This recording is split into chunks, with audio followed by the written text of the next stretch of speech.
Hit the 18 of Kyle Busch. So caution has come out. Yellow. And that's not what the 19 of Chase Elliott wanted, but it was definitely what the 11, the 48, the 14, the 19 all wanted. Fluid apart, right rear. So they definitely have some sort of braking issue. Where that 18 car is wrecked is a very odd location. It sounds like he had another, perhaps brake failure. Oh yeah, there's something going on in there. Like some flew apart in the right rear, I think. We were on the bank in there, they blew both rears out. Let's take a look and see what happened with Kyle. Something catastrophic.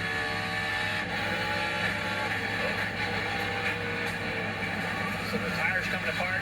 He's off the gas, trying to slow it down. It's into the fence just a little bit right there. Everybody avoids. But man, you can't drive that thing on much less one flat tire. I've got two. That is odd, Steve. Both tires blew out. Yeah, they're definitely a braking issue of some sort on this 18 car, and this, I imagine, for the 18 is opportunity for his teammate Mark Truex Jr. It makes you wonder if something broke and he didn't run over that debris, his own debris or something with the other tire. Right. That's what I was thinking.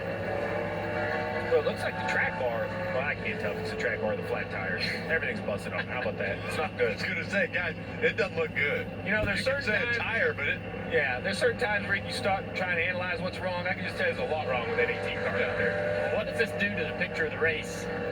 You're going to bring Truex back into it.